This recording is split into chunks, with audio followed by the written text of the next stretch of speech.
Good morning church, selamat pagi semua, shalom. Selamat pagi. Ada yang bersuka cita pagi hari ini boleh lambaikan tangan. Yang bersuka cita, wow, puji Tuhan. Kita bersuka cita pagi hari ini karena kita ada dalam rumah Tuhan dan Tuhan sebagai sumber penolong bagi kita satu-satunya. Pagi ini kita akan dilayani oleh Ibu Charlotte Priyatna dan saya percaya kita akan semakin diperlengkapi melalui firman Tuhan yang akan disampaikan untuk kita semua.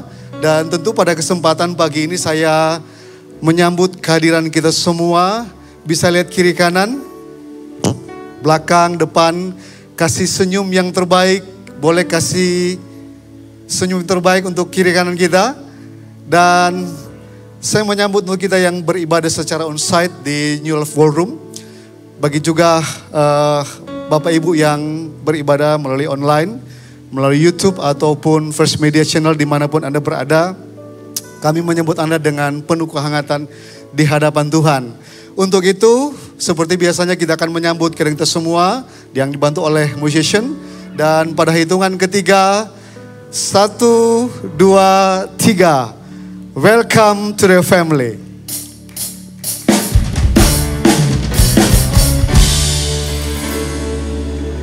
Ayat firman Tuhan kita di bulan ini terdapat dalam kitab Lukas 14 ayat yang ke-23.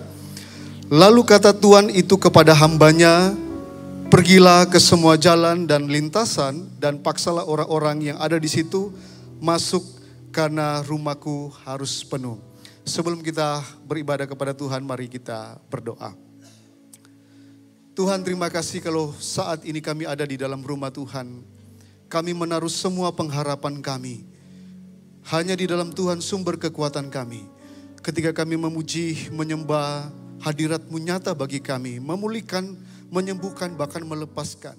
Setiap firman yang kami dengar, kata-kata itu penuh kuasa, memberikan kami pengharapan yang baru. Terima kasih Tuhan, kami rindu untuk memuji, menyembah, bahkan diam di dalam hadirat Tuhan. Di dalam satu nama Tuhan Yesus, sumber pengharapan kami semua, kami berdoa dan mengucap syukur. Haleluya. God bless you and enjoy the service.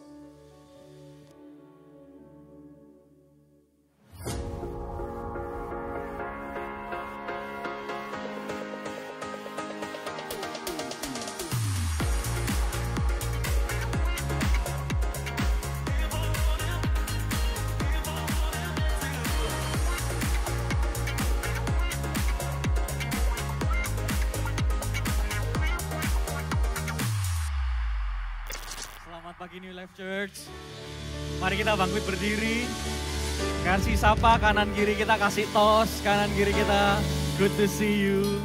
Berapa banyak yang siap untuk memuji Tuhan? Berapa banyak yang siap memuji Tuhan? Beri tepuk tangan kemuliaan buat Tuhan, come on.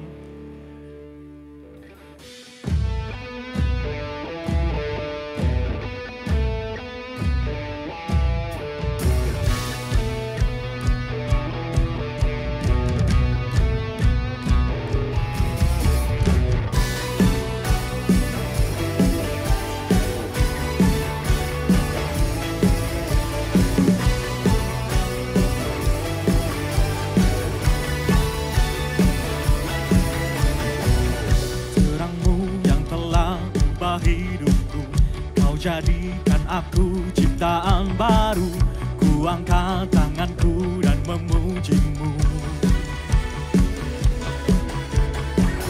Hidupku tak sama sejak Kau ada, dan kini Engkaulah pusat segalanya. Kasih-Mu yang selalu cukup bagiku. Keagungan-Mu, kedahsyatan-Mu terpancar dari indahnya dunia. Segala yang ada telah Kau cipta.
berpacar dari indahnya dunia, kami nyatakan Yesus Tuhan Yesus. Kaulah yang ada, telah kau ciptakan, karyamu sungguh tiada tandanya, kami nyatakan Yesus mulia.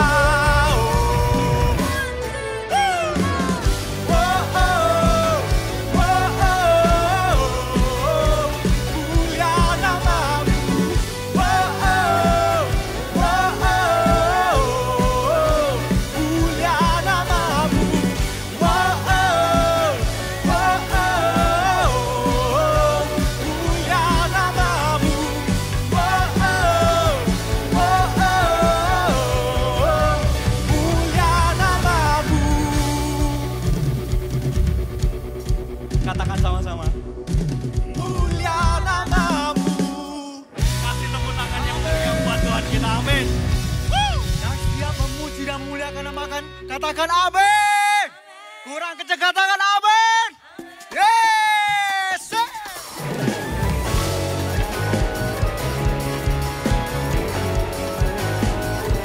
Kami bersyukur kepadamu Tuhan.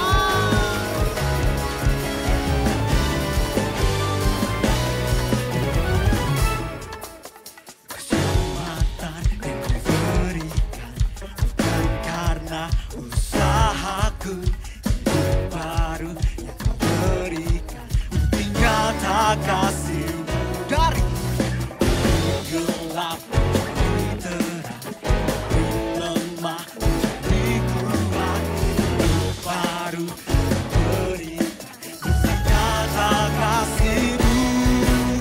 Ku bersorak berayakan kebaikan kasih-Mu Tuhan. Ku bersorak menyatakan dahsyat kasih-Mu. Ku bersorak merayakan kebaikan kasih-Mu Tuhan. Ku bersorak menyatakan dahsyat kasih Tuhan.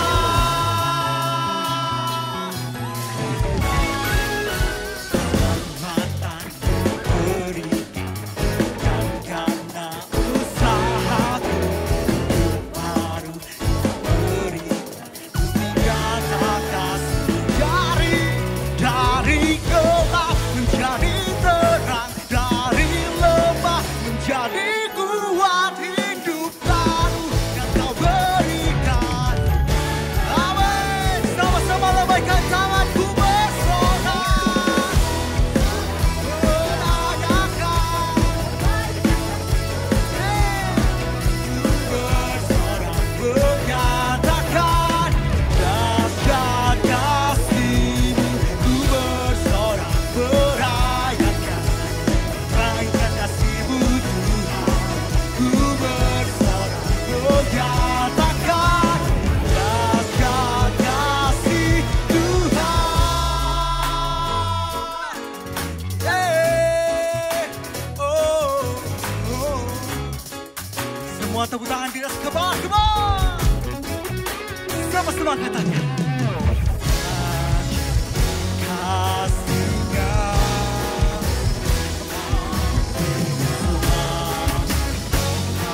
abadi.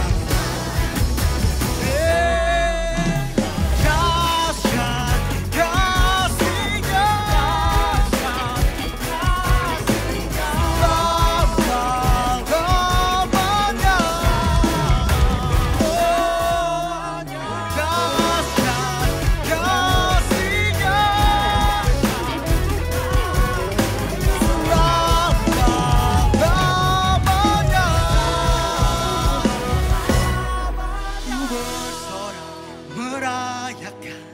Kebaikan kasih-Mu Tuhan.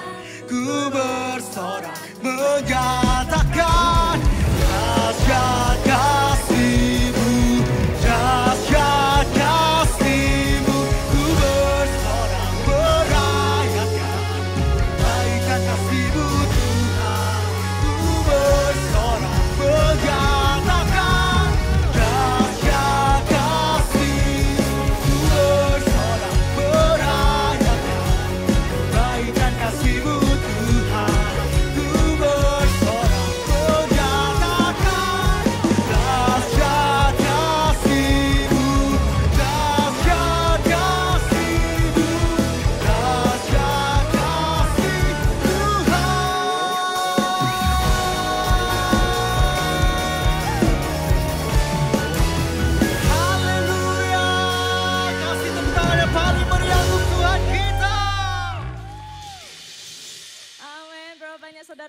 bersukacita pagi hari ini. Boleh lambaikan tangan tinggi-tinggi. Mari satu kali lagi tepuk tangan sorak-sorai bagi Yesus. Amin.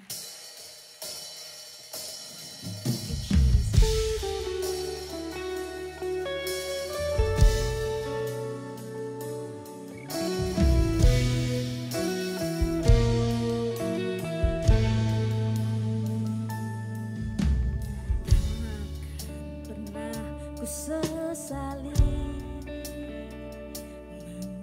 mengiring Yesus sepanjang hidupku, lewati lembah air mata, ku saksikan kemuliaan-Mu dinyatakan.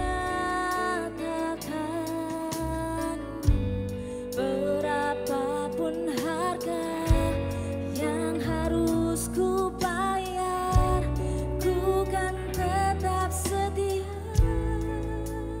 melayani, mengasihi-Mu, mengiring-Mu seumur hidupku.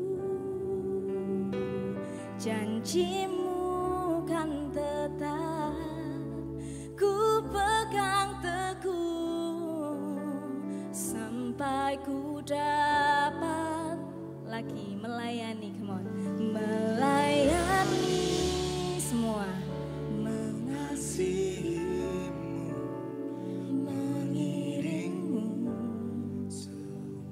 hidupku.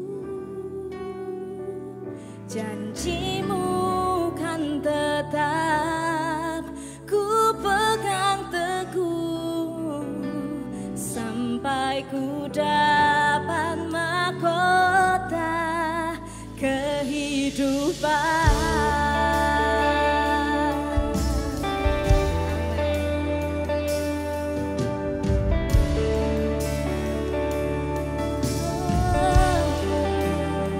Sama-sama katakan, tak pernah ku sesali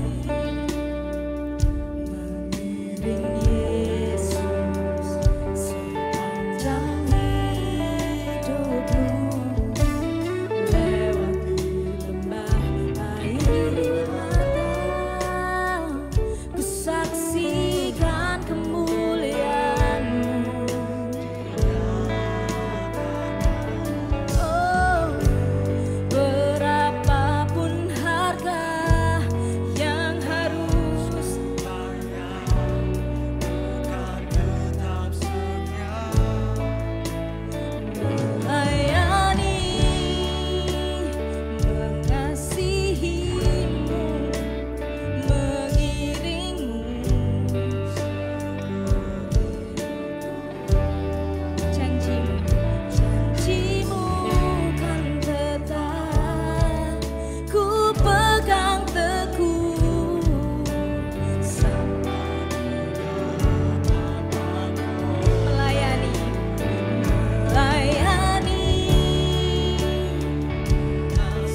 saudara pagi hari ini datang, kita mau ambil komitmen kita kembali untuk terus melayani apa saja yang terjadi dalam kehidupan kita, untuk tetap bertahan melayani, mengikuti Yesus.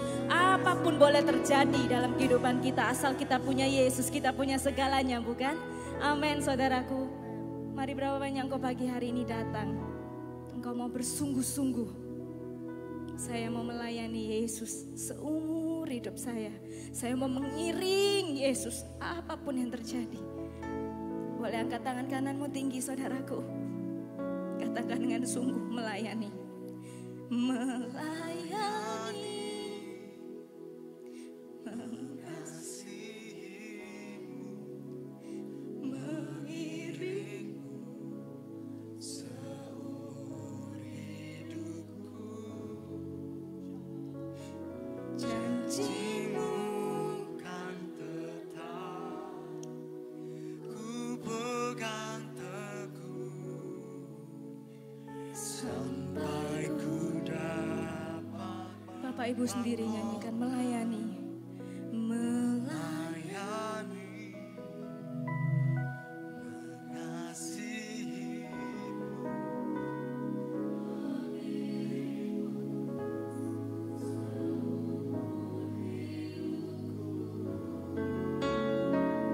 Janjimu kan tetap ku pegang teguh sampai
bagi kami mengiring dan mengikut Yesus adalah kekuatan dan kesukaan bagi kami. Mampukan kami terus untuk memilih Engkau Tuhan. Mampukan kami untuk terus mengiring Engkau, mengikut Engkau Tuhan. Oh, mampukan setiap kami oh Tuhan. Karena bagi kami sekali Yesus, tetap Yesus selama-lamanya. Sekali Yesus, tetap Yesus bagi kami selama-lamanya. Thank you Jesus. Terima kasih Tuhan. Terima kasih Tuhan. Tidak ada satu kata pun kecewa Tuhan untuk mengikuti Yesus. Ini pilihan setiap kami Tuhan. Ini seruan hati kami Tuhan. Sekali Yesus, selamanya Yesus. Harapanku takkan hilang. Karena kasih-Nya sekarang ku ada. Oh Yesusku, ku cinta Kau sekali Yesus. Selamanya Yesus. Harapanku takkan hilang. Karena kasih-Nya sekarang ku ada.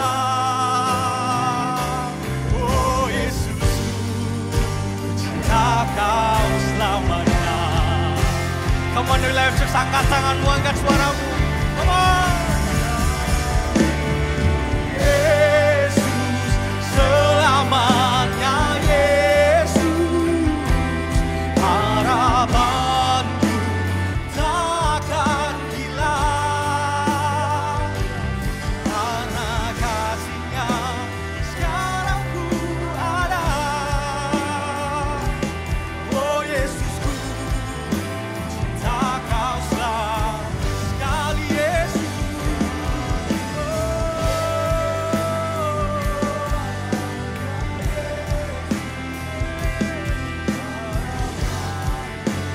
Takkan hilang.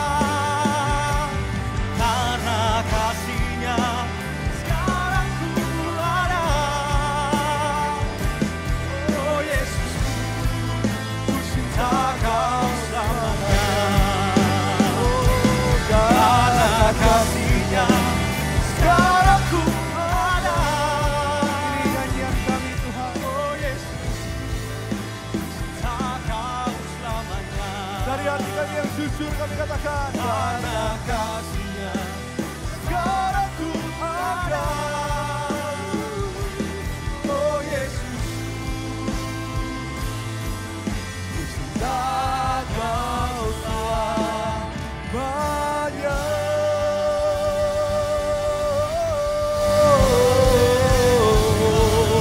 Kita kasih tepuk tangan yang terbaik buat Yesus yang kita cinta. Kasih tepuk tangan yang terbaik buat Dia. Haleluya. Lebih meriah lagi di Life Church. Haleluya. We love you, Lord. We love you, Lord. Haleluya. Tadi sebelum saya naik, saya diingatkan Roh Kudus, ada impresi yang sangat kuat dalam hati saya. Bahwa ada orang-orang yang mulai khawatir tentang apa yang terjadi di bangsa kita. Anda mulai khawatir tentang usahamu, Anda mulai khawatir tentang keluargamu, Anda mulai khawatir tentang investasimu. Tuhan beritahu saya sangat jelas sebelum saya naik ke panggung, Tuhan ngomong seperti ini untuk memberitahu jemaat bahwa segala sesuatu yang terjadi atas bangsa ini dalam kendali dan kedaulatan Tuhan. Tuhan itu adalah raja yang berdaulat. Dia mengkontrol segala sesuatu. Tidak ada satu pemerintahan yang bisa naik tanpa kedaulatan Tuhan.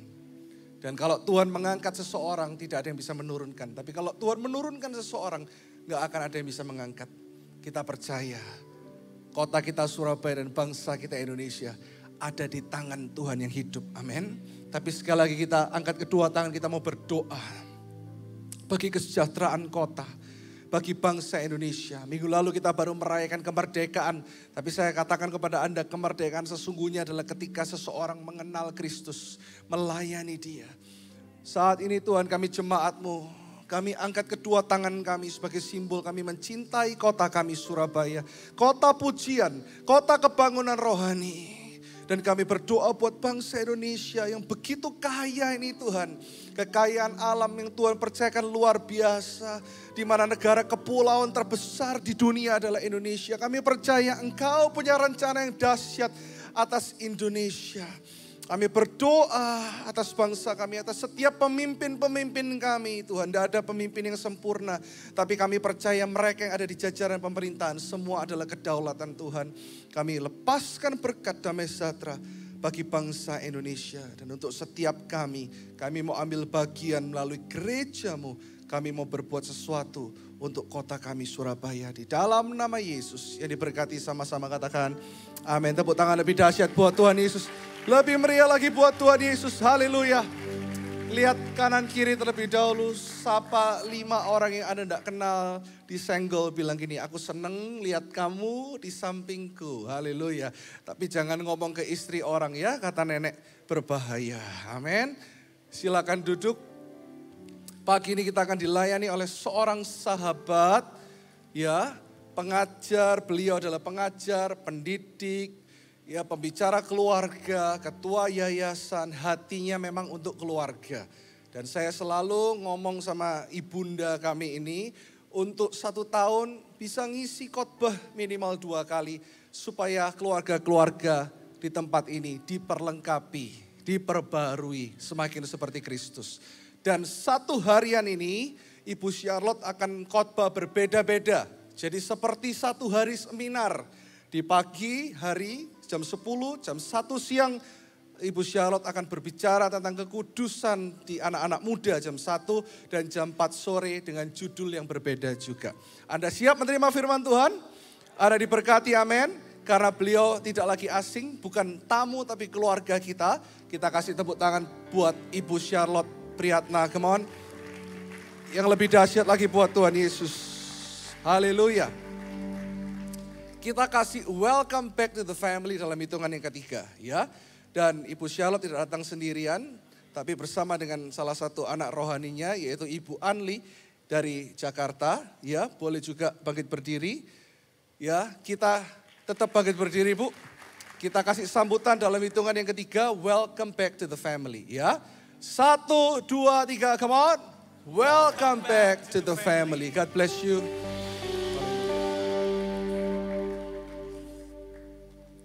Mari kita berdoa.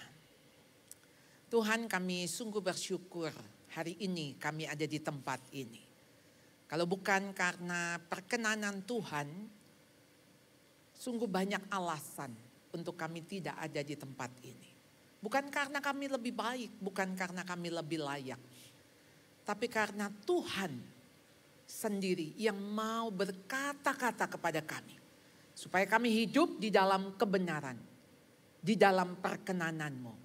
Tolong kami untuk lebih mengerti apa yang menjadi isi hati-Mu. Apa yang menjadi kehendak-Mu untuk kami lakukan. Supaya kami hidup berkenan, menyenangkan hati Tuhan.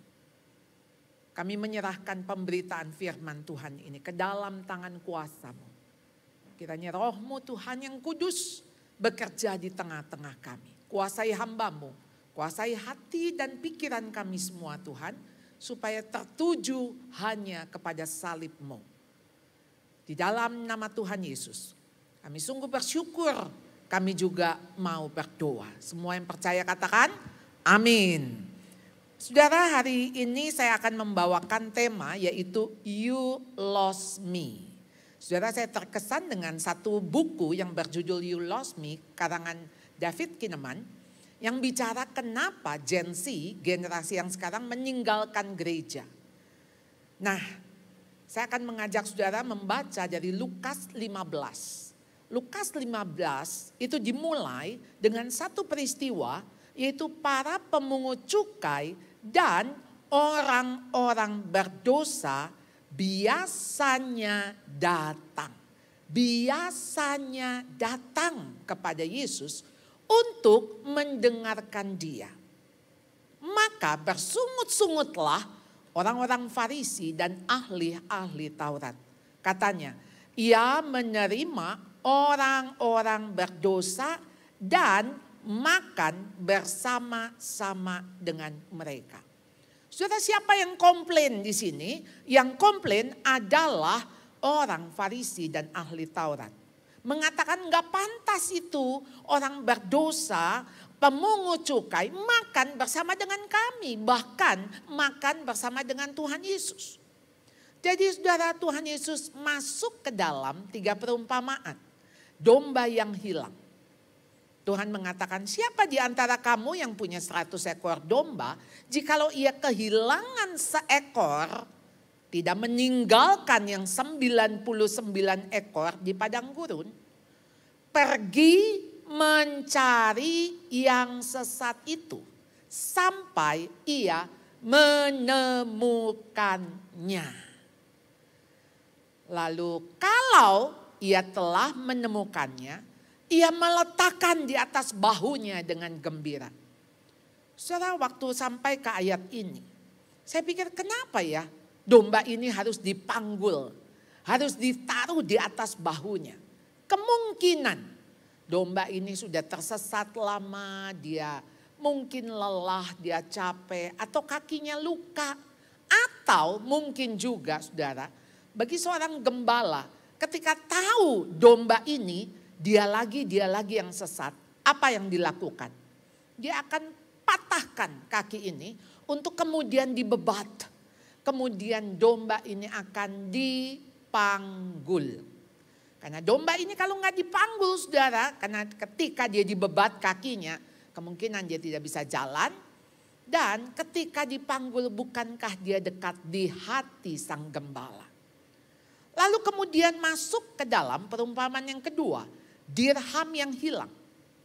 Atau perempuan manakah yang mempunyai 10 dirham, ia kehilangan 1 di antaranya, tidak menyalakan pelita dan menyapu rumah serta mencarinya dengan cermat sampai ia menemukannya. Saudara, 1 dari 10 dirham. Kalau ia telah menemukannya, ia memanggil sahabat-sahabatnya, tetangga-tetangganya serta berkata, bersukacitalah bersama-sama dengan aku sebab dirhamku yang hilang itu telah kutemukan. Saudara, kalau ngelihat gini lebay gak sih? Ketemu 1 dirham, mungkin dia menyapu, dia kasih pelita, dia cari di bawah lemari, di bawah meja, di bawah ranjang. Apapun yang dia lakukan, setelah dia ketemu, dia kasih tahu dan dia panggil sahabat-sahabat dan tetangga-tetangganya. Ayo bersukacita dengan aku. Wah, mungkin modal bersukacitanya lebih besar daripada nilai 1 dirham. Tapi saudara, isu ini saudara, ini bukan soal 1%, 1 dari 100 atau 10%. Tapi isunya adalah sesuatu yang pernah ada, kemudian hilang. Harus dicari sampai ketemu. Jadi saudara, siapa yang hilang dalam hidup saudara? Siapa yang hilang? Saudara masuk ke dalam perumpamaan anak yang hilang. Si bungsu yang hilang. Saudara, ketika si bungsu ini datang kepada bapaknya. Bapak, berikanlah bagian harta kita. Jelas dia tahu ini harta kita, bukan hartaku. Aku punya bagian. Secara nanti kalau bapakku nggak ada, bapakku meninggal, aku pasti punya warisan. Namanya juga anak. Tapi si anak mengatakan berikan itu sekarang yang menjadi hakku.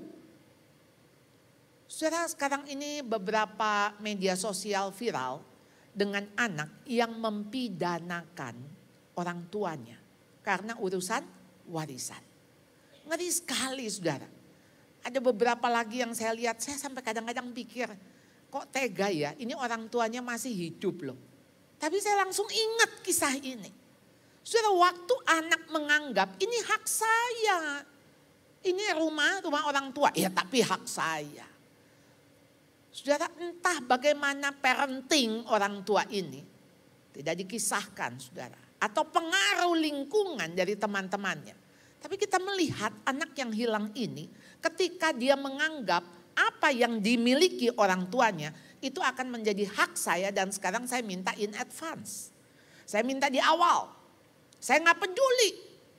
Nanti papa bagaimana, sekarang saya mau pergi.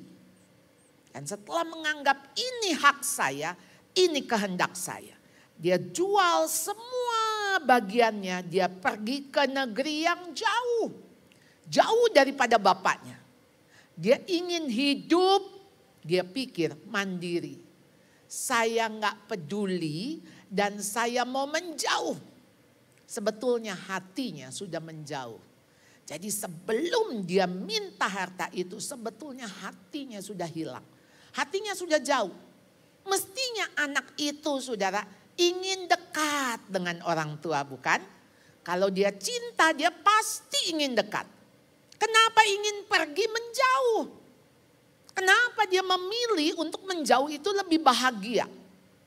Nah ini yang dia katakan, ini kesenanganku. Dia memboroskan, berfoya-foya dan menghabiskan semuanya. Saudara lihat anak yang hilang ini. Dia sebetulnya sebelum dia minta bagiannya. Sebelum dia pergi ke negeri yang jauh. Sebelum dia menghabiskan hartanya, berfoya-foya. Dia sebetulnya sudah hilang. Saudara, berapa banyak anak-anak kita yang sebetulnya sudah hilang. Dia ada di rumah kita, tapi hilang. Hatinya sudah menjauh. Sehingga ini hanya tinggal tunggu waktu. Dia hilang dari mana saudara? Kenapa saudara merasa cukup oke ketika anak-anak, oh iya ada di sekolah Kristen. Tiap minggu sekolah minggu. Dan dia ada di rumah kok. Cuman di kamar, asik main atau WA atau apapun dengan gadgetnya. Dan saudara bilang enggak, dia ada di rumah. Tiap minggu juga sekolah minggu. Tiap hari sekolah Kristen, gurunya Kristen, teman-temannya Kristen. Saudara sadar, sebetulnya pelan-pelan, hati-hati dengan hatinya. Kalau hatinya tidak saudara ambil untuk bawa kepada Tuhan, maka hati ini akan menjauh. Jagalah hatimu dengan segala kewaspadaan, karena dari situ terpancar kehidupan. Jadi hati itu sumber kehidupan kita. Jadi saudara, habis itu kita sudah bisa melihat, ini adalah kehilanganku. Saudara, waktu dia hilang saudara, dan dia melakukan seperti itu, saya kebayang kalau saya jadi papanya ya. Waktu dia minta, ini bagianku. Rasanya sih sekali dia minta, papanya pasti nolak. Papanya bukan nolak karena, loh papa tuh belum meninggal loh, kamu udah minta, kurang ajar kamu. Bukan. Karena papa ini tahu, ini anak saya yang belum bisa bisnis, belum bisa pakai duit. Kalau udah punya duit, habislah. Saudara kebayang gak sih saudara, kalau saudara melatih anak-anak untuk mengelola uang, saudara gak bisa kasih sekaligus besar. Saudara mulai latih dia, oh tiap hari, saudara gak bisa kasih bulanan. Saudara kasih bulanan 3 hari habis. Jadi saudara mesti melatih dia mulai harian, oh harian bisa, nanti 2 hari sekali, nanti 3 hari sekali, nanti mingguan. Baru saudara bisa mempercayakan, oke, sekarang mama kasih sebulan, tinggal kamu mengelola, gitu kan. Nah ini dia tahu anaknya gak pernah pegang duit banyak dan dia udah feeling lah ini pasti habis. Dari mana saudara saya bisa feeling seperti itu? Waktu bapaknya nunggu anaknya pulang. Karena bapaknya pikir pasti bangkrut, pasti bangkrut. Kalau nggak bangkrut ya dipalak sama teman-teman. Kira-kira begitu. Dan betul saudara, dia berada di titik paling bawah Dia kelaparan, dia melarat. Dan di situ dia menyadari keadaannya. Jadi Lukas 15:17 mengatakan ia menyadari keadaannya. NIV menulis he came to his senses. Jadi dia sampai kepada kesadarannya, siapa saya? Siapa saya? Saya ini anak konglomerat, ya, paling enggak punya harta bapaknya. Jadi saudara, ketika dia sadar siapa dirinya, yaitu ketika dia di samping babi. Kenapa waktu dia lapar, dia kepingin sekali makanan babi itu karena dia lapar. Tapi bahkan dia tidak dapat makanan itu. Jadi dia mulai lihat, kenapa babi jadi lebih bernilai dari saya. Kenapa babi lebih berharga daripada saya. Siapa saya? Orang tuh mesti sampai di titik terendah. Baru dia sadar siapa dirinya. Saudara, saya merenungkan saudara di awal tahun pelajaran sekolah kemarin. Karena usia sekolah saya 30 tahun ini 30, teman saya cuma tanya di yayasan. Bu Charlotte, kira-kira apa yang ibu dapat di tahun ini? 30 tahunnya sekolah Atalia. Kembali ke titik nol. Oh ya, kenapa? Saya bilang saya mau kembali ke titik awal. Visi mula-mula. Kasih mula-mula. 30 tahun yang lalu, kenapa saya berani nekat untuk mendirikan sekolah. Dan saya tidak pernah terpikir untuk ada sampai hari ini. Jadi saya bilang saya merenungkan saya kembali. Supaya saya sadar siapa saya. Siapa saya. Saya itu bukan orang pintar saudara, biasa-biasa aja. Nilai sekolah juga biasa. Enggak pintar-pintar amat. Banyak orang seperti saya.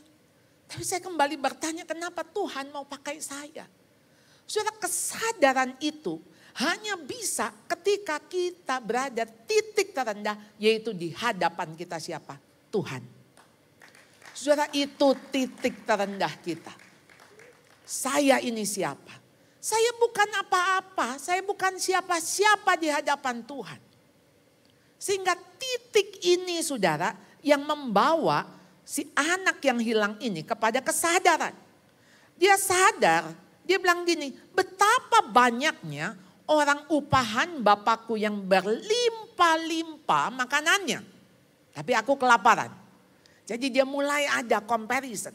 Dia mulai ini masuk nih ke dalam fakta. Dia ingat, waduh itu Bapakku murah hati sekali. Enggak seperti ini majikan ini. Di rumah Bapakku, hambaku bisa makan, kenyang. Makan makanan manusia, bukan makan makanan babi. Tapi aku di sini boro-boro dapat makanan manusia. Makanan babi pun aku tidak diberikan. Mulai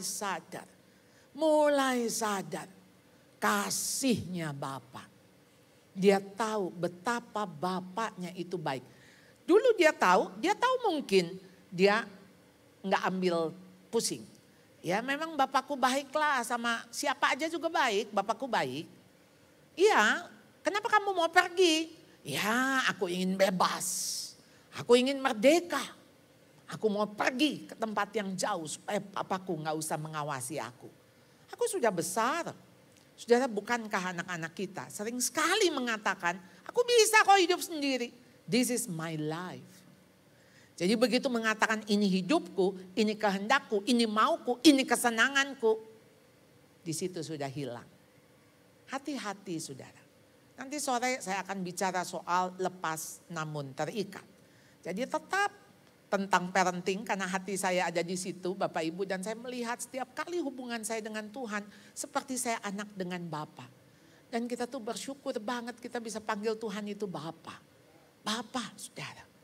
Jadi ini membawa dia untuk memutuskan, aku akan bangkit dan pergi kepada Bapakku. Saudara, dari mana keberanian ini?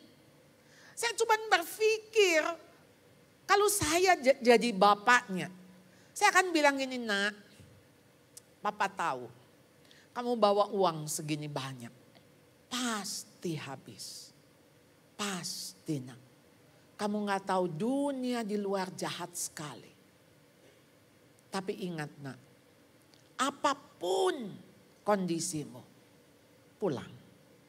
Pulang. Pintu papa tetap terbuka. Dan ingat, kamu tetap anak papa.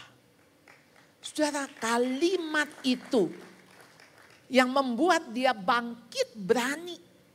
Saudara, dari mana saya memperkirakan itu? Dia bukan ngelihat kandang babi bapaknya lebih bagus dari kandang babi ini. Gak usahlah dia pulang, dia pergi ke kandang babi sebelah. Kandang babi tetangga, dia tinggal datengin aja. Oh, kalau di sini fasilitasnya apa ya? Kira-kira begitu kan? Dia pergi lagi ke kandang babi yang lain. Tapi no, karena di sini waktu dia bangkit, dia pergi, dia pulang. Dia ingat ada relasi yang hilang. Jadi dia mengatakan seperti ini. Bapa, aku telah berdosa terhadap sorga dan terhadap Bapa. Saudara, kalau kita lihat urut-urutannya jadinya apa saudara? Dia sadar sesadar-sadarnya. Ketika dia hilang, dia berdosa terhadap Bapa dan terhadap sorga. Saudara, kita tidak pernah berdosa hanya dengan orang itu. Saudara selingkuh terhadap istri saudara, berarti saudara selingkuh dulu dengan Tuhan. Di antara saudara dan istri, di tengah-tengah ada Tuhan. Saudara mau dendam sama partner bisnis saudara. Saudara mau benci. Saudara ingat, di tengah-tengah saudara dengan partner bisnis, di tengah-tengah itu ada Tuhan. Saudara mau marah kayak apapun, mau benci kayak apapun, Tuhan yang kena dulu. Maka Tuhan bilang, ketika engkau melakukan apapun yang paling hina terhadap saudaramu, engkau lakukan untuk aku. Saudara, relasi ini kita paham saudara, antara Anda dan apapun, tengah-tengah ada Tuhan. Karena kita hidup di hadapan Tuhan. Saudara, gak pernah kita berdosa dengan orang lain tanpa kita berdosa dulu dengan Tuhan. Maka tiap hari kita harus mengatakan, Tuhan selidikilah hatiku, ujilah pikiranku. Supaya aku gak berdosa terhadap engkau ya Tuhan. Saudara, dari mana pikiran itu datang? Kalau saudara kita gak minta Tuhan terus jaga hati dan pikiran kita. Sehingga ini membuat dia punya komitmen, aku gak layak lagi disebut anak Bapa. Jadikan aku hamba, upahan Bapa. Saudara, sikap ini yang sebetulnya aku gak layak Tuhan. Aku gak layak. Aku bisa menjadi orang Kristen yang mengenal Tuhan. Bahkan yang dipakai Tuhan itu bukan karena kita lebih bagus dari orang lain. Bukan karena kita lebih baik, lebih pantas, lebih layak. Tapi kembali lagi kasih karunia Tuhan. Saudara dipilih, saudara dipanggil, saudara dipakai. Hanya karena anugerah. Anugerah saudara. Saya kalau setiap kali saya memikirkan ini, gak bisa hati saya gak menangis saudara. Saya cuma bilang siapa saya Tuhan, siapa saya. Orang yang lebih baik, yang lebih pantas, yang lebih layak banyak sekali. Tapi waktu Tuhan pilih saya, ya memang karena Tuhan mengasihi, that's it. Itu aja. Jadi kita jangan merasa diri kebagusan. Layak. Nah, kita melihat saudara, bukan hanya anak ini hilang, tapi si bapak yang kehilangan. Saudara, si bapak ini ketika melihat anak ini datang. Ketika anak ini masih jauh, ayahnya telah melihatnya. Sudah entah kebetulan, entah memang si bapak terus menerus berharap kapan anak ini pulang. Kapan anak ini pulang. Mungkin di tengah-tengah senggang waktunya dia berdiri di atas rumahnya mungkin yang bertingkat, lalu dia lihat dari kejauhan. Dia coba lihat-lihat siapa yang datang. Saya pikir-pikir ya, ini si ayah tuh hatinya ada di mana? Sebetulnya hatinya adalah di dalam menanti-nantikan anaknya pulang. Dan dia sedang terus melihat Tuhan, apakah hari ini dia pulang? Berarti si bapak yang punya harapan. Anak saya satu hari pulang. Dan waktu dari kejauhan dia melihat jalan yang gontai, tapi tubuh yang kurus kering. Udah compang-camping, ya kira-kira lah, dia udah abis-abisan. Dia juga dari kandang babi. Saya berpikir dari mana ya bapaknya ini ngenalin. Nah saudara, kita itu kalau ngenalin orang sebetulnya kalau dari kejauhan. Yang Anda kenalin apanya? Gaya jalannya kan. Gaya jalannya. Oh dari jauh, gelap-gelap tapi jalannya kayak begini nih. Jadi saudara, anak saya, suami saya khususnya, gaya jalannya ada. Begitu teman saya nggak ngeh. Teman saya bilang gini, gue udah tahu anak lo, itu anak lo. Hah? Kok tahu? Dari mana? Nggak pernah kenal. Gaya jalannya sama kayak bapaknya. Oh oke. Ada sesuatu kemiripan. Jadi si bapak ini mengenali. Dan apa yang dia lakukan saudara, waktu dia melihatnya, dia nggak tunggu anak itu datang. Nggak tunggu saudara. Apa yang dia lakukan, tergeraklah hatinya oleh belas kasihan. Ayah itu berlari. Dia menghampiri. Saudara, dia mencari. Walaupun dia mencari di dalam penantian, tapi dia terus menerus. Di dalam pergumulan dia tahu anak ini satu hari datang dan dia akan berlari. Sudah nggak tunggu anaknya, mestinya sih saya pikir-pikir kalau kayak saya ya, saya tungguin aja, saya udah tahu dia pasti datang lah. Nanti kalau udah datang saya akan bilang, tuh kan rasain. Inilah akibatnya, kamu sok-sokan sih, udah papa ngomong, pasti bangkrut. Kenapa kamu mau coba-coba, nggak percaya sih. Saya pikir itu yang wajar.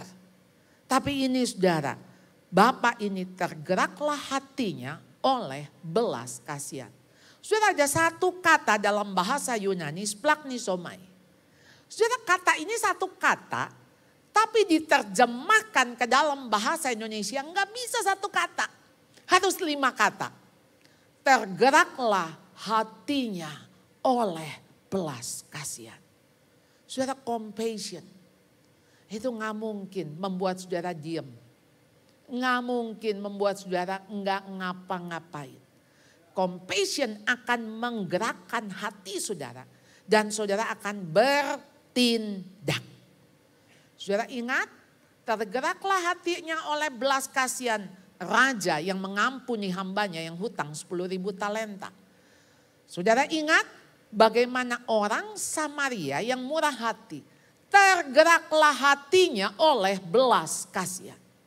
Tuhan Yesus sering sekali ketika dia melihat ini seperti domba yang tidak bergembala. Hatinya tergerak oleh belas kasihan. Saudara, belas kasihan itu saudara nggak mungkin kita punya kalau kita tidak menerima belas kasihan itu. Jadi saudara harus merasakan belas kasihan orang lain, belas kasihannya Tuhan baru saudara punya. Kalau enggak, saudara enggak punya empati. Saudara enggak punya kepekaan. Saudara kalau saudara enggak punya belas kasihan, boleh enggak saudara minta sama Tuhan. Tuhan kasih saya, supaya saya bisa merasakan belas kasihan Tuhan. Sehingga saudara itu yang membuat dia berlari. Setelah berlari apa saudara? Dia mendapatkan merangkul dan mencium. Saudara, kata merangkul saudara sangat membuat saya sangat terkesan sekali. Itu seperti satu penerimaan. Saudara, waktu memeluk, itu kan merangkul bukan ya cuman tangan doang di samping. Enggak saudara, ada pelukan dan saudara ada ciuman. Saudara, penerimaan yang luar biasa itu kan udah bau, udah pasti bau, minimal bau babi. Iya kan, karena dia di kandang babi. Tapi saudara seperti tidak ada batas. Seperti apa saudara? Bapak itu mengatakan, nak sekalipun bau, sekalipun kotor, kamu tetap anak papa. Kamu tetap anakku. Saudara tidak melihat keadaan yang compang-caping, yang kotor, yang bau. Saudara, entah saya pernah kasih ilustrasi ini enggak. Saya punya anak kedua, itu sejak kecil saudara asma. Entah asma, entah apa saudara. Jadi dia masih bayi saudara. Dia kadang sering sekali batuk, pilek, ya sampai sekarang saudara ya. Hari ini dia khotbah 3 kali, saya khotbah 3 kali. Tadi pagi Bapak WA, kita doakan ya. Anak saya yang kedua itu khotbah 3 kali dan saya khotbah 3 kali. Tadi saya sempat dengar khotbahnya dan memang saya berdoa sih. Dan dia luar biasa sekali saudara. Ketika dia berani mengakui, saya dulu terjerat pornografi. Saya pikir saya ke Papua, saya bisa hilang karena di Papua tidak ada internet. Tapi setahun saya pelayanan di Papua, saya balik ke Jakarta, saya jatuh lebih dalam. Jadi masalah pornografi bukan di mata, bukan di tangan, bukan di internet, bukan di gadget, tapi di hati. Tadi pagi dia khotbah seperti itu saudara. Saya cuma bilang Tuhan pakai dia Tuhan. Karena dialah yang waktu SMP dia jatuh di dalam pornografi, saya yang menemui. Saya nangis bersama dia. Dan dia yang bilang, Mam, 1000 kali aku jatuh, 1000 kali aku minta ampun sama Tuhan. Saya sampai bilang, apa yang harus Mami lakukan? Lalu dia bilang, Mami doakan aku supaya aku dekat sama Tuhan. Supaya aku jauh dari dosa itu. Karena kalau aku dekat dengan dosa itu, artinya aku jauh dari Tuhan. Jadi saudara, sepanjang saya setiap mengingat dia, saya cuma bilang Tuhan, ambil dia, dekatkan dia di hatimu Tuhan. Supaya dia tidak berdosa terhadap engkau. Dengan apakah seorang muda bisa lepas, bisa menjauh daripada dosa ini. Kecuali dia menyimpan janji Tuhan di dalam hatinya. Jadi saudara, compassion, belas kasihan ini saudara. Mari kita minta sama Tuhan. Saya menulis buku Learning to Hold. Mudah-mudahan Oktober sudah muncul. Belajar untuk merangkul. Bagaimana anak-anak kita yang berdosa, yang jatuh saudara. Saudara, apa yang saudara harus lakukan? Saudara bukan menghakimi. Saudara bukan mengatakan, iya kamu sih. Udah mama ngomong. Udah diperingatkan. Saudara enggak. Kita sesama orang berdosa. Cuman kita sudah menerima anugerah Tuhan lebih dulu. Mari kita rangkul. Rangkul dia untuk bawa kepada Tuhan. Jadi saudara, apa yang bapaknya katakan? Sebab anakku ini telah mati dan menjadi hidup kembali. Ia telah hilang dan didapat kembali. Saudara gak peduli hidup yang sebelumnya. Gak peduli dulu mati. But now dia hidup. Tapi sekarang dia pulang. Lihatlah yang sekarang. Betapa Tuhan ingin pertobatan. Repentance. Saudara, kalau iblis bilang, alah kamu dulu kan kayak begitu. Kamu kan dulu seperti itu. Saudara, jangan kena tipuan iblis. Paulus sendiri bilang, dulu saya penganiaya jemaat. Saya pembunuh. But now saya ada sebagaimana saya ada sekarang. Karena anugerah Allah. Mari kita lihat yang sekarang. But now. Sekarang. Saudara, itu hidup dulu. Jadi saudara, si bapak ini mengatakan sekarang dia telah hidup kembali. Yang hilang telah pulang. Saudara, yang ketiga. Ada si sulung yang terhilang. Si bungsu yang hilang, si bapak yang kehilangan, si sulung terhilang. Si sulung ini pulang dari ladang. Dengar suara pesta. Ini kayaknya papa gak ngomong apa-apa deh. Gak ada rencana pesta deh. Ini ribut-ribut apaan nih? Dia tanya sama salah seorang hamba. Ada apa? Adikmu pulang. Adikmu pulang. Bapakmu pestain. Potong anak lembu tambun. Saudara, apa yang menjadi respon daripada si sulung? Maka marahlah anak sulung itu. Marah. It's not fair. Nggak adil. Dan dia nggak mau masuk. Wah, memberontak sekali saudara. Tapi saya heran loh, lagi-lagi bapaknya yang keluar. Bapaknya yang keluar. Saya tuh pikir ya, aduh ini bapak ya, anak masih kejauhan, si bapak udah lari. Ini lagi anak yang kedua ngambek, gak mau masuk. Bapaknya yang keluar saudara. Lalu dia keluar, dia coba bicara kepada anak sulung ini. Bicara. Saudara, si bapak tuh gak begini, oh gak mau masuk. Ya terserah, wong kita lagi seneng kok, kita pesta kok. Dia gak mau, biarinin aja. Tapi tidak saudara. Dia tahu ini tetap anakku. Mari aku bicara. Jadi saudara, si anak ini ngomong. Telah bertahun-tahun aku melayani Bapak. Belum pernah aku melanggar perintah Bapak. Belum pernah. Wong barusan saja dia melanggar kok. Disuruh ikut pesta gak mau. Dia melanggar. Kenapa dia bilang belum pernah? Tetapi kepadaku belum pernah. Itu agak lebay sih. Belum pernah selalu gitu kan. Ya. Saudara, jadi dia tuh sebetulnya anak apa budak sih? Karena waktu dia punya mental budak, dia merasa harus dibayar. Harus ada transaksinya. Ini saya sudah melayani Bapak. Sudah bertahun-tahun. Tapi belum pernah Bapak kasih saya yang spesial begini. Jadi dia bilang, belum pernah seekor anak kambing. Sudah agak lebay memang ya. Ya tapi ini namanya juga perumpamaan. Tapi untuk menunjukkan bahwa belum pernah anak kambing pun untuk bersuka cita dengan sahabat-sahabatku. Lalu dia bikin perbandingan. Tetapi baru saja datang anak bapak yang telah memboroskan harta kekayaan.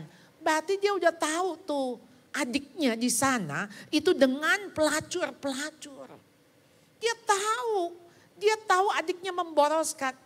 Dia tahu kondisi adiknya, mungkin ada teman yang kasih tahu, adikmu tuh sekarang kere loh.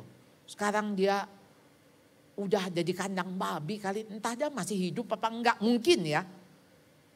Lalu dia mengatakan, anak bapak yang begitu, lalu kenapa respon bapak? Berarti dia menghakimi bapaknya bukan? Kenapa respon bapak menyembeli anak lembu tambun itu untuk dia? Ini bapak tuh bagaimana sih? Gak adil banget. Gak adil. Aku yang ada di sini aja, aku gak dapet tuh, gak dipestain. Ini loh, anak bapak yang kurang ajar malah dipestain. Bapak tuh gimana sih? Saudara, hati-hati dengan iri hati. Iri hati itu senang lihat orang susah, susah lihat orang senang. Dan iri hati itu akar daripada perpecahan. Dari mana datangnya sengketa? Datangnya dari iri hati dan mementingkan diri sendiri. Saudara, yang dia lihat dirinya. Sehingga dia tidak bisa merasakan kalau bapaknya senang dia bisa ikut senang. Enggak. Kok bapak senang, aku gak senang, bapak senang. Loh, berarti aku senang kalau bapak susah. Gitu. Apa yang terjadi? Jadi saudara, bapaknya ngomong begini. Anakku, engkau selalu bersama-sama dengan aku. Ini saya kebayang ya. Ini kalau didramain. Ini bapaknya ngomong kayak gini. Segala kepunyaanku adalah kepunyaanmu. Kita, ngomongnya kita. Kau dan aku, kita. Kita patut bersuka cita. Kalau aku senang, mestinya engkau senang. Kalau aku sedih, mestinya engkau sedih. Itu baru hati kita sama. Sekarang tuh kenapa hati kita gak sama? Jadi sebetulnya saudara, waktu bicara si sulung ini adalah bicara tentang tadi. Ahli Taurat dan Farisi. Yang datang, dia bilang, kenapa itu orang berdosa makan sama engkau? Mereka orang-orang najis. Mereka enggak layak ada bersama dengan engkau. Sudah bukankah kita juga demikian? Kita merasa kita lebih baik, lebih rohani. Kita merasa tiap minggu saya udah ke gereja, saya Kristen loh. Kamu mah orang berdosa ya. Saudara, hati-hati. Jangan-jangan kita yang terhilang. Jangan-jangan saudara. Hati-hati. Sampai-sampai kita bisa menghakimi Tuhan. Tuhan kenapa dia berdosa tapi dia jalannya lurus. Kenapa dia berdosa kok Tuhan limpahi berkat. Bukankah Asaf di dalam Mazmur 73 juga dia bilang hampir aku tergelincir di dalam iri hati itu. Aku cemburu karena melihat orang berdosa seolah-olah diberkati Tuhan. Sampai dia bilang, sampai aku di tempat kudus-Mu Tuhan, aku baru melihat ternyata mereka jalannya licin dan mereka akan tergelincir. Jadi saudara, apakah ada kekitaan? Tidak. Padahal dia bersama namun dia tidak sama-sama.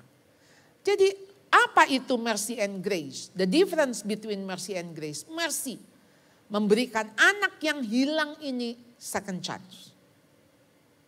Dan anugerah dengan memberinya pesta.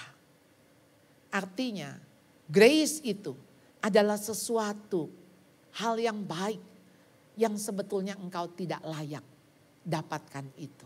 Itulah anugerah. Itulah grace. Namun mercy adalah ketika engkau dibebaskan, engkau disingkirkan dari hal yang membuat engkau seharusnya engkau layak untuk mendapatkan itu. Saudara, kita mengalami grace and mercy-nya Tuhan. Every morning, new mercies. He save us. Dia menyelamatkan kita bukan karena hal-hal baik yang kita lakukan. He save us not because of the good things we did, but because of His mercy. Karena kemurahannya kita boleh hidup. Kemurahan dia. Inilah yang Tuhan Yesus sudah lakukan. Dia menghampiri kita. Yang walaupun dalam rupa Allah tidak menganggap kesetaraan dengan Allah itu sebagai milik yang harus dipertahankan. Melainkan mengosongkan dirinya. Inilah kenosis. Ketika dia mengosongkan diri, dia mengambil rupa seorang hamba. Menjadi sama dengan manusia, bahkan di dalam keadaannya sebagai manusia merendahkan dirinya. Taat sampai mati, bahkan sampai mati di kayu salib. Kalau Tuhan itu sudah lakukan buat kita, kenapa kita gak mau lakukan buat anak kita? Why? Kenapa saudara? Inilah incarnational love. Kasih yang berinkarnasi. Saudara, copotin, lepasin. Saya bukan papa yang, ayah nih. Mesti anak yang minta maaf. Mesti anak yang menghampiri. Dia yang salah. No. Kalau Tuhan seperti itu kita gak selamat. Wong kita semua mati kok. Tapi dia datang kepada kita. Dia cari kita sampai ketemu. Jadi saudara, ayo. Mari kita datang kepada Tuhan. Karena dia mencari kita. Sebab anak manusia datang untuk mencari dan menyelamatkan yang hilang. Dia datang mencari dan menyelamatkan. Jangan keraskan hati saudara. Saudara, ada satu lukisan, The Return of the Prodigal Son, Rembrandt. Ini lukisan Rembrandt di tahun 1606 sampai 1669 hidupnya saudara. Saudara, kalau kita zoom, saudara lihat bagaimana tangan ayah yang memeluk satu tangan, ya, tangan kanannya tangan yang halus, tangan kirinya tangan yang kasar, tangan seorang ibu dan tangan seorang bapa, tangan yang penuh kasih, tapi tangan yang juga mendisiplin. Bukankah kasih dan keadilan bertemu di salib? Dan Tuhan bilang, aku mati buat kamu. Aku sudah menebus engkau. Mari saudara kita lihat satu klip ini. Lost and Found.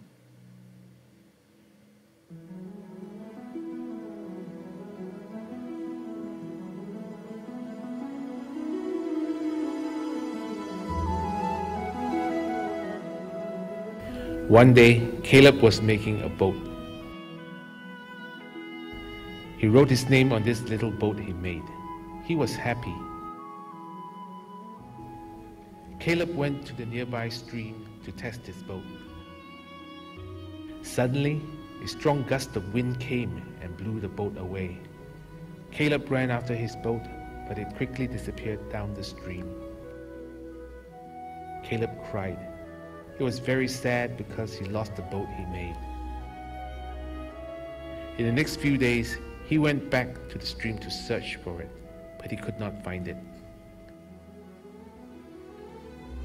One day, he passed by a toy shop. He saw his boat on display. It was on sale for $1. He told the shop owner that it was his boat because he made it. But the shop owner didn't believe him. He said, "If you want the boat, you've got to buy it." So Caleb rushed home quickly. He broke his piggy bank and poured out the coins. He counted the coins, and yes, he had the exact amount to buy the boat.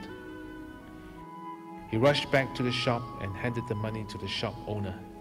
Finally, he got his boat back. "You are twice mine. First I made you, then I bought you."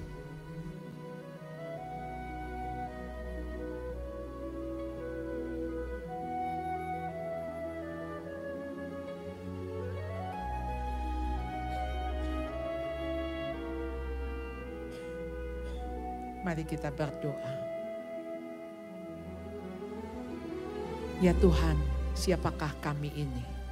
Hanya orang-orang yang mendapat anugerah dan belas kasihan Tuhan. Kiranya Tuhan, apa yang Tuhan berikan, hidupmu, kematianmu di kayu salib, kebangkitanmu itu, yang membuat kami bisa diselamatkan. Biarlah Tuhan kami sadar, hidup kami bukan milik kami lagi. Kami gak bisa asal-asalan. Kami gak boleh apa adanya hidup ini. Kami harus memakai seluruh waktu, seluruh potensi, seluruh apa yang Tuhan percayakan kepada kami. Untuk kami persembahkan lagi di hadapan Tuhan. Karena tidak ada apa-apa Tuhan yang patut kami pertahankan. Seperti Engkau Tuhan. Kau memberikan sepenuhnya untuk kami. Nggak ada pengorbanan kami yang terlalu besar. Yang bisa menandingi apapun yang Tuhan berikan kepada kami. Ampuni kami kalau kami merasa layak selama ini. Bahkan kami merasa seharusnya Tuhan menjawab, seharusnya Tuhan mendengar, seharusnya Tuhan memberkati, seharusnya Engkau begini dan begitu. Ampuni kami ya Tuhan, ampuni kami Tuhan. Bawa kami kembali ke hadapan salib Tuhan, sehingga kami sadar siapa kami. Biarlah Tuhan yang hilang boleh pulang. Bahkan yang terhilang Engkau temukan kami lagi. Terima kasih Tuhan, ingatkan kami Tuhan. Kami twice mine di hadapan kami Tuhan. Kami 2 kali dimiliki Tuhan. Kami diciptakan Tuhan. Namun kami sudah dibeli dengan harga darah yang mahal. Dan kami sudah lunas dibayar. Terima kasih Tuhan, terima kasih untuk kasih setia Tuhan. Kami bersyukur, berdoa hanya dalam nama Tuhan Yesus. Amin.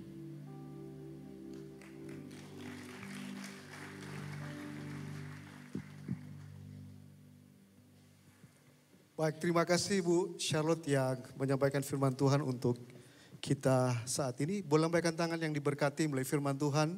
Sekali kita bisa berikan tepuk tangan yang meriah untuk Bu Charlotte yang menyampaikan firman Tuhan. ada hal yang saya temukan di mana kita bisa menyadari keadaan kita, kemudian kita mengambil keputusan dan kemudian kita komitmen. Karena kasih Tuhan lebih besar dari setiap apa yang kita hadapi. Amin. Dan Tuhan selalu menerima kita oleh karena kasih-Nya yang memberikan kesempatan untuk mengubahkan kehidupan kita semakin lebih baik. Dan pada kesempatan kali ini juga kami menyambut untuk Bapak Ibu yang mungkin ada yang pertama kali hadir, boleh angkat tangan? Wow, bagi Bapak Ibu yang pertama kali hadir di gereja kami menyambut dengan penuh sukacita, selamat datang di keluarga dan kami menghimbau untuk Bapak Ibu yang baru hadir, jangan buru-buru pulang dulu. Bapak Ibu bisa menuju ke welcoming booth yang ada di area lobby dan kita bisa berkenalan di situ. Ada tim usher dan kemudian kami akan memberikan welcoming gift untuk Bapak Ibu yang hari ini hadir di gereja kami. Kemudian bagi Bapak Ibu yang mungkin saat ini ketika kita beribadah masih merasa agak kedinginan, kami menghimbau untuk bisa membawa jaket atau shawl untuk menambah kehangatan kita di ibadah-ibadah yang selanjutnya.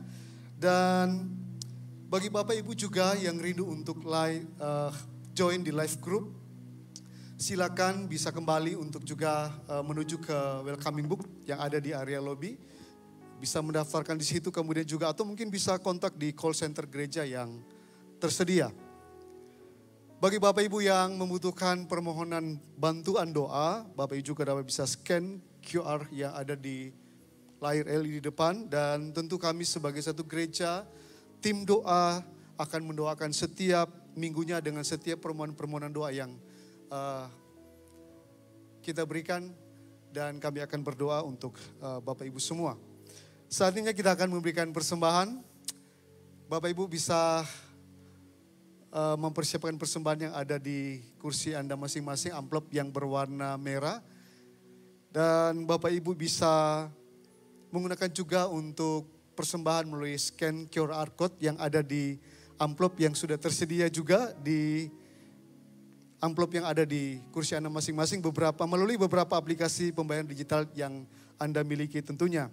Dan bagi Bapak Ibu yang mengalami keterbatasan signal bisa menggunakan fasilitas Wi-Fi yang ada yang sudah kami siapkan melalui SSID New Life Indonesia tanpa password.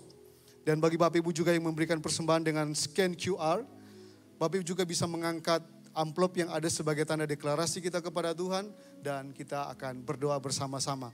Pada kesempatan kali ini saya memberikan kesempatan juga untuk kita bisa mempersiapkan persembahan kita. Oke, baik.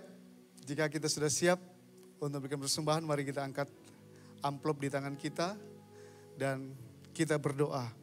Terima kasih Tuhan untuk firman-Mu yang sudah kami dengar membawa hati kami bahwa kasih-Mu lebih besar dari setiap apa yang kami hadapi. Di dalam Tuhan ada pemulihan, di dalam Tuhan ada pengharapan. Kalau kami akan memberikan persembahan sebagai tanda kasih kepada Tuhan, kami rindu untuk melayani Tuhan dengan apa yang sudah Tuhan percayakan, melalui berkat yang sudah Tuhan percayakan bagi kami. Dan ketika kami memberi dengan penuh sukacita. Iman kami ini menjadi benih-benih yang hidup. Apapun yang dipergunakan melalui persembahan ini. Ada banyak orang yang mengenal Tuhan. Ada banyak orang yang berbalik kepada kasih Tuhan. Ada banyak orang yang dipakai untuk melayani Tuhan. Terima kasih, kami rindu memberi dengan penuh sukacita. Haleluya. Amin. Happy Giving Church.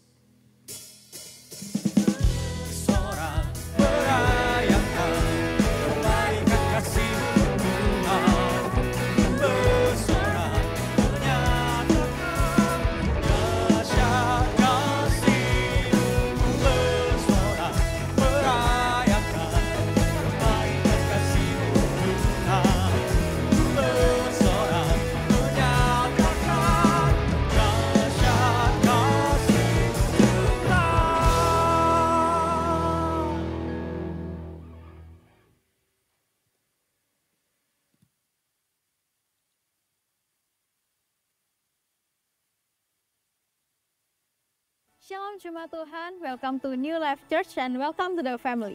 Saya percaya kita semua sudah diberkati oleh kebenaran firman Tuhan dan diubahkan oleh hadiratnya. Sebentar lagi saya akan membagikan info-info seputar gereja untuk 1 minggu ke depan.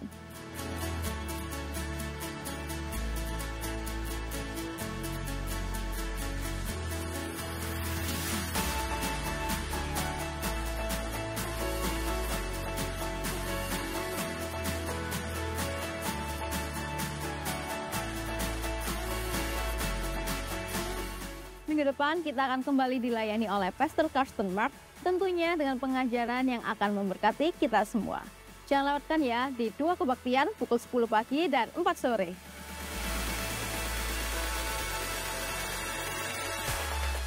Hai Church, New Life Worship telah merilis single terbarunya dengan judul Amanku Bersamamu yang dapat Anda dengarkan di berbagai platform seperti Spotify, YouTube, dan lainnya.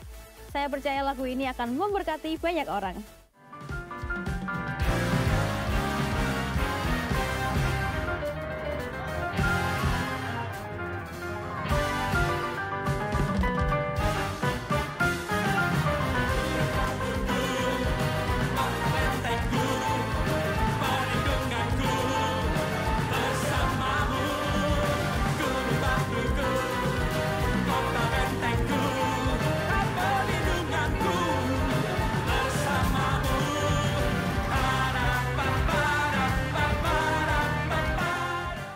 Anda punya skill di bidang multimedia, fotografi, lighting, dan audio production? Nah, pas banget nih, karena broadcast dan audio production sedang open recruitment. Segera daftarkan diri Anda di welcoming booth atau hubungi nomor yang tertera.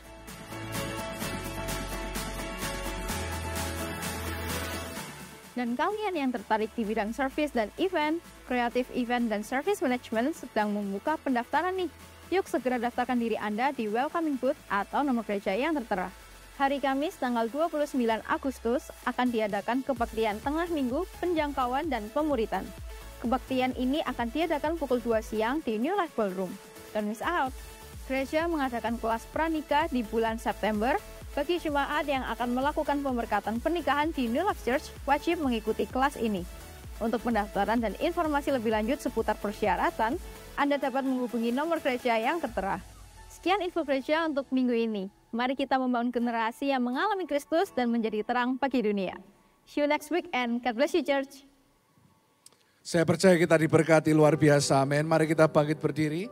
Dan jangan lupa, seperti saya infokan, setiap live group, anggota live group para gembala yang belum datang, kita ajak mereka untuk datang di jam 1 dan jam 4 sore. Bahkan seharusnya Bu Charlotte mengisikan 2 kali, biasa di kebaktian umum. Tapi di gereja ini kebaktian alive, kebaktian anak muda itu tidak dinomor 2-kan. Ya, banyak gereja yang menganggap kids ataupun anak mudanya itu kebaktian nomor 2. Tapi justru di sini bahkan ekstrimnya kita boleh berkata bahwa mereka kebaktiannya lebih penting dari kita. Karena mereka masih sangat muda, mereka butuh untuk dibentuk. Ya, saya pernah ngomong kepada jemaat, window 414, anak-anak umur 4-14 tahun itu sangat-sangat rentan, tapi juga adalah masa-masa di mana mereka masa-masa usia yang paling efektif untuk mereka dilawat oleh Tuhan. Nah, makanya Ibu Charlotte bersedia untuk mengisi jam 1. Bahkan saya minta Ibu Charlotte ngomong tentang kekudusan. Kekudusan sudah nggak lagi populer di tengah-tengah anak muda ya. Tapi kita peduli dengan anak-anak muda kita. Makanya kenapa Bapak Ibu yang punya anak-anak yang SMP kelas 1 sampai college, titipkan kepada gembala-gembala. Ada banyak sekali gembala-gembala dan saat ini ada lebih dari 5 live group. Jadi mereka setelah jam 1 kebaktian mereka berlive group. Bahkan banyak volunteer yang kita butuhkan untuk mengembalakan anak-anak muda ini. Ayo kita peduli.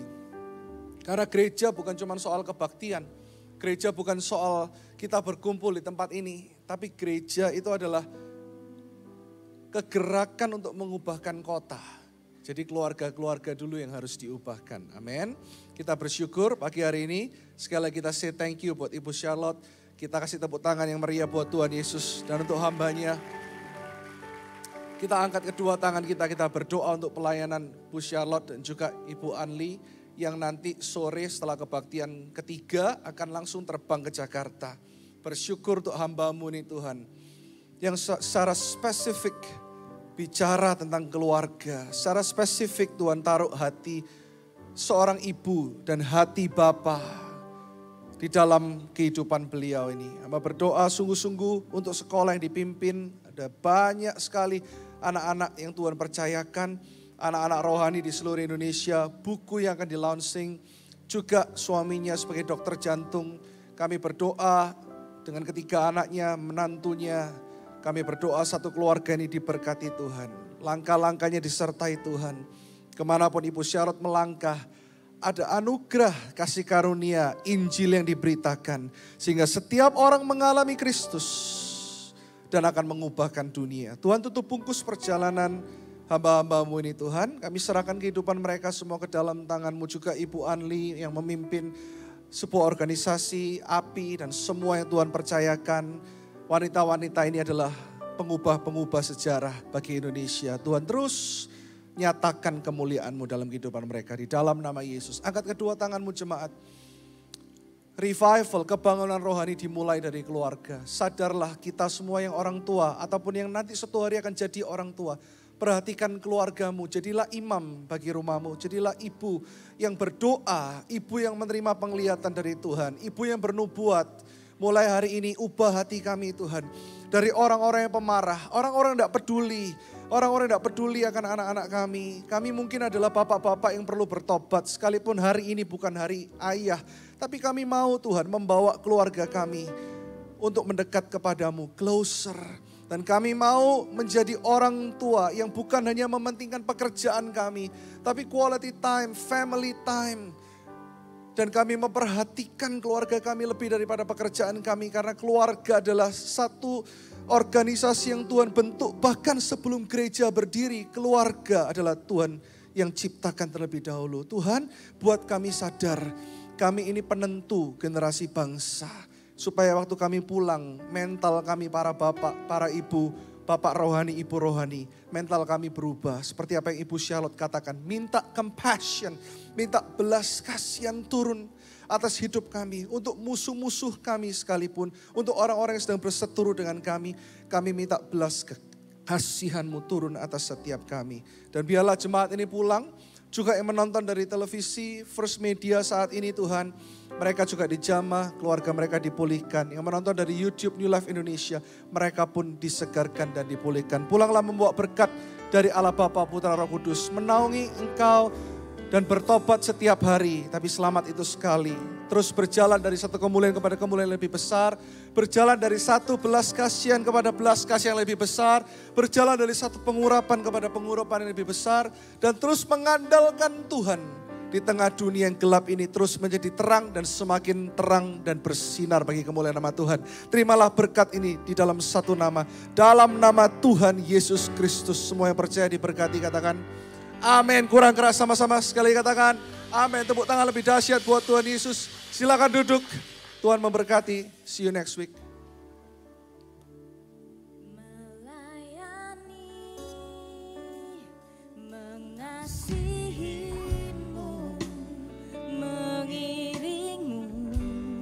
Seumur hidupku janjimu